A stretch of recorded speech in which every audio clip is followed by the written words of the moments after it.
जय जिनेंद्र मित्रों, आज हम सिद्धवर कूट सिद्ध क्षेत्र में आए हैं। ये जगह इंदौर के पास खंडवा जिले में पड़ती है, जो बिल्कुल नर्मदा नदी के तट के पास है। तो इस क्षेत्र के अंदर बहुत सारे चमत्कार हैं और बहुत पुराना मंदिर है। तो हम पुजारी जी से निवेदन करेंगे। जय जिनेंद्र पुजारी जी। जय जिनेंद्र। तो यहाँ के मंदिर के बारे में, इतिहास के बारे में कुछ आप लोगों को बताएं, ताकि सबको यहाँ के बारे में पता चले और दर्शन करने आएँ। ये भट्टारक जी थे। भट्टारक की प्रथा थी पहले, आजकल तो साउथ में है, इधर बंद हो गई। पहले थी तो भट्टारक जी ने निर्वाण कांड पढ़ा, तो निर्वाण कांड में ये उल्लेख आया कि रेवा नदी सिद्धवर कूट पश्चिम दिशा दह चूट दह चक्री 10 काम कुमार औट कोड़ी बंदो भोपाल। तो भट्टारक जी ने कहा भाई जब ये इससे निर्वाण कांड में आता है, तो फिर सपना भी आया। तो सपने में नदी दिखी और नदी के किनारे पर्वत था और फिर उनने इस सपने को सिद्ध करने के लिए जिनवाणी खोल के देखी, तो जिनवाणी में भी इसका उल्लेख आया। तो ये तीनों को निचोड़ करने के लिए 1935 में इंदौर की समाज को बताया कि भाई मुझे सपना भी आया, निर्वाण कांड भी देखा और जिनवाणी भी देखी, सब में उल्लेख आ रहा है, तो इसका अवलोकन किया जाए। तो समाज को इकट्ठा करके साथ में लाए। तो इंदौर से चले तो ये बढ़वा है जो पश्चिम दिशा में पड़ता है, वहाँ कुछ नहीं था। वो पश्चिम दिशा में ये 18 किलोमीटर पड़ता है इंदौर बढ़वा से।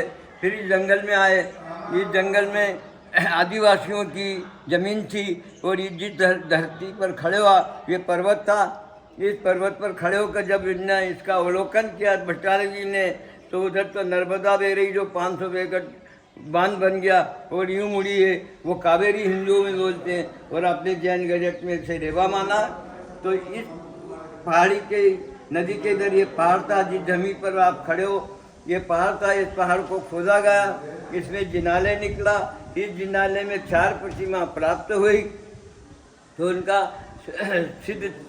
सिद्धवर कूट के साकार में सपना भी सिद्ध हुआ। और फिर 4 प्रतिमा निकलने पे एक प्रतिमा पर लिखा था चंदापुर के 1545। तो 1545 का अनुमान लगाइए, ये विक्रम संवत था, जबकि औरंगजेब का शासन था मुगलों का। उसने कई मंदिर और कई धर्म की प्रतिमा को नष्ट कर दी थी। तो अपनी जो बची कुची प्रतिमा नीचे दब गई थी, जो आज आचार्यों के सपने के द्वारा साकार हो रही है, तो वो खंडित थी, उसको विसर्जन कर दी। और 3 प्रतिमा अच्छी हालत में विराजमान थी, उन्हें फिर विराजमान की। एक तो खड़गासन महावीर स्वामी की और दूसरी है बैठक की अद्भुत प्रतिमा है, जो आज की प्रतिमा घड़त है उससे भी अलग भिन्न है और नेत्र भी खुले हुए हैं। पालकी छोटी है, कद छोटा है, पालकी बड़ी है और शेर का चिन्ह उल्टा है और अद्भुत प्रतिमा है। उसके सामने बैठ के जाप करेंगे तो जीवन का बहुत पूर्ण अर्जन होगा। और एक ऊपर आदिनाथ भगवान की है, वो निर्वाण संवत की है, जो संवत 11 लिखा और आज की संवत लगाओ 2500 साल पुरानी प्रतिमा है। और 2 चक्रवर्ती के चरण भी प्राप्त हुए, जिनकी प्रतिमा नहीं थी। तो आने वाली पीढ़ी को ये तो मालूम पड़ेगी मूर्ति कहाँ है। तो ये सामने अष्ट धातु की ढलवा कर विराजमान की है। यहाँ पर विराजमान में हरिसेन और जयसेन और 10 कामदेव था। ये सिद्ध क्षेत्र और अतिशय क्षेत्र था, ये है इसका उल्लेख है।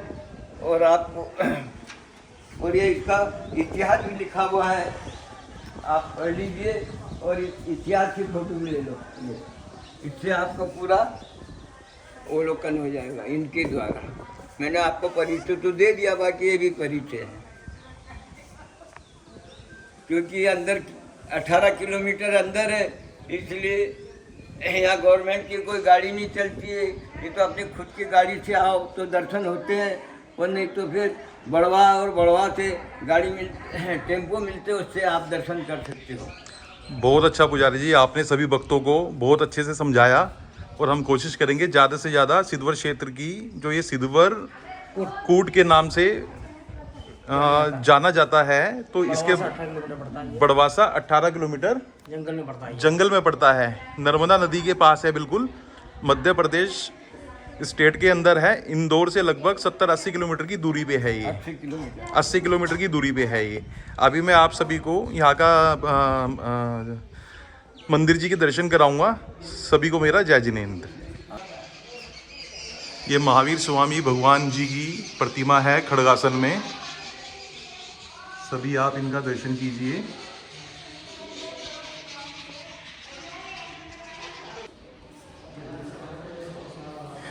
यहाँ पे मूल नायक भगवान संभवनाथ जी की प्रतिमा है। आप सभी इनके दर्शन कीजिए। मूल नायक भगवान संभवनाथ जी।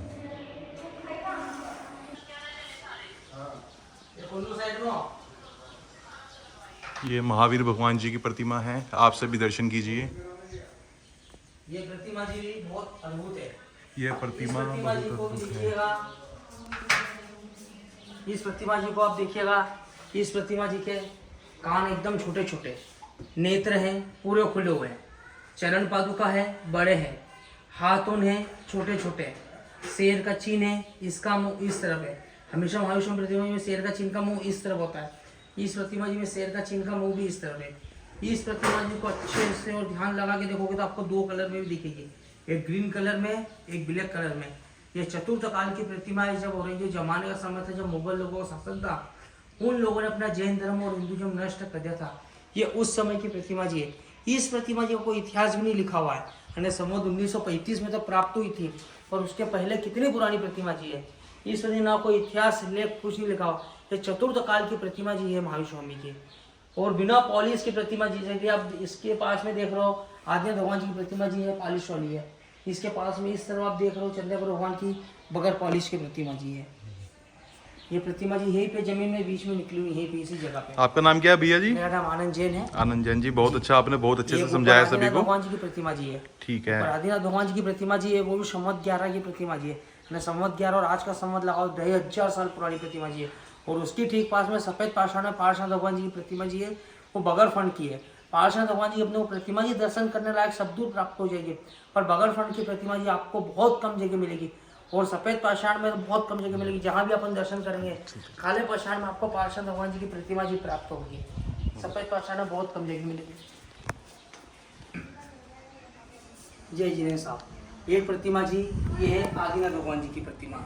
आदिनाथ भगवान जी की प्रतिमा जी बहुत पुरानी प्रतिमा जी है। ये प्रतिमा जी संवत 1935 में जब भट्टारक जी को सपना आया था, इसकी खोज हुई थी, जब ये आदिनाथ भगवान जी की प्रतिमा जी भी प्राप्त हुई थी। पर इस प्रतिमा जी पे संवत 11-15 लिखा हुआ है। अरे संवत 11-15 आज का संवत लगाओ तो 2500 साल पुरानी प्रतिमा जी है।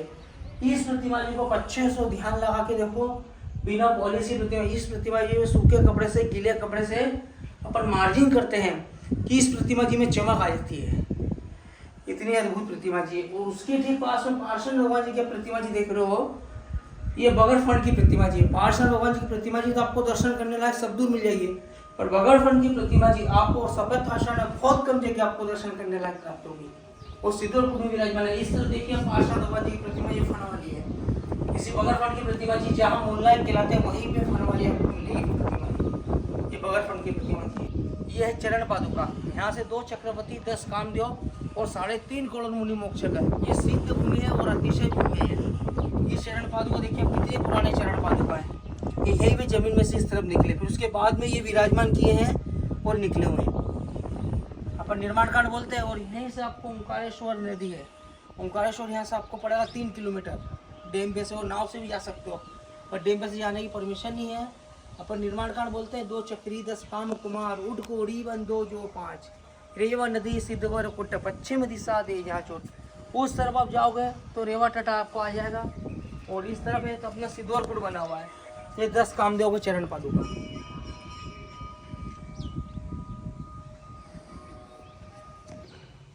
जय जिनेंद्र। दोस्तों आपको इतिहास बताएंगे हमारे आनंद भैया। जय जिनेंद्र। जय बोले श्री पार्श्वनाथ भगवान की जय। जय। ये पार्श्वनाथ भगवान जी की प्रतिमा जी है। ये प्रतिमा जी कसौटी के पत्थर की बनी हुई है। जिस पत्थर पर हम सोना चांदी घिसते हैं उस पत्थर की प्रतिमा जी बनी। आपको कसौटी के पत्थर की प्रतिमा जी बहुत कम जगह देखने लायक मिलेगी। आप प्रतिमा जी में चमक देखिएगा, चमक कितनी है। और ये है हमारा 16 सपना। इन सपनों को आप ध्यान से पढ़िएगा, जो उस समय कलयुग में लिख दिया था। आज की तारीख में ये सपने पूरे हकीकत में पूरे सच हो रहे हैं। एक एक सपनों को आप ध्यान से पढ़िएगा। और देखिएगा ये सारे स्वप्न लिखे हुए हैं मित्रों, सारे आप ध्यान से इनको पढ़िए और समझिए क्या क्या लिखा है। आपको ये शब्द कभी देखने लायक नहीं मिलेंगे कभी।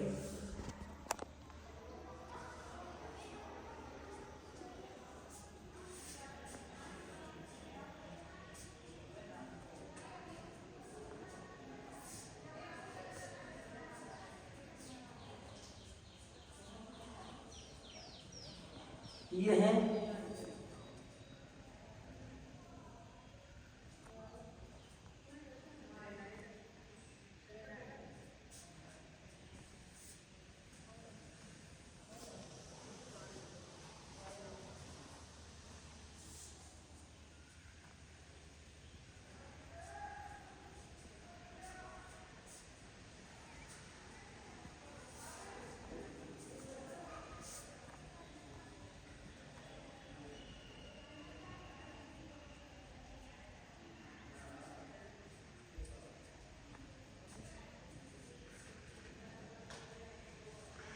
जी आनंद भैया। ये है सिंदूर गुट के हमारे यक्षपालावा। ये इतने जागृत है, यहाँ पे जो भी अपनी मनोकामना मांगो, कुछ मांगो तो यहाँ सबकी मनोकामनाएं पूरी होती है। ये सिद्ध क्षेत्र है और अतिशय क्षेत्र भी है, दोनों है। जय जी ने भैया। ये है महेंद्र कीर्ति भट्टारक जी। पहले भट्टारक लोगों की परंपरा चलती थी, अपने इधर अब तो भट्टारक लोगों की परंपरा नहीं चलती है, पर साउथ में आज भी महेंद्र कीर्ति भट्टारक की परंपरा आज भी चलती है। तो ये महेंद्र कीर्ति भट्टारक, इनको सपना था, इनके सपने के द्वारा पूरे क्षेत्र की खोज हुई थी। उसके बाद भी पूरा जितने भी आप देखो पूरा डेवलपमेंट इनके जाने के बाद भी ये पूरा डेवलपमेंट हुआ, पूरा बना हुआ है। ये थे महेंद्र कीर्ति भट्टारक जी, इनको सपना आया था, इनके सपने के द्वारा क्षेत्र की पूरी खोज हुई थी और प्रतिमा जी निकली थी। अब भट्टारक लोगों की परंपरा उस समय का कमंडल देखिए, कितना पुराना कमंडल है, आपको कभी देखने लायक भी नहीं मिलेगा। इस टाइप के कमंडल बहुत पुराने कमंडल है। ये पिच्छी को अब देखिए, पिच्छी कितनी पुरानी कमंडल, 10 साल पिच्छी हो गए, बिना पॉलीथीन में है। आज बिच्छी वैसी की वैसी, ये क्षेत्र का चमत्कार प्रभाव है ये। नहीं तो अपन 2-4 महीने में प्रतिमा जी पिच्छी को रखते हैं कि पूरी जिंदा हो जाती है। जय जी।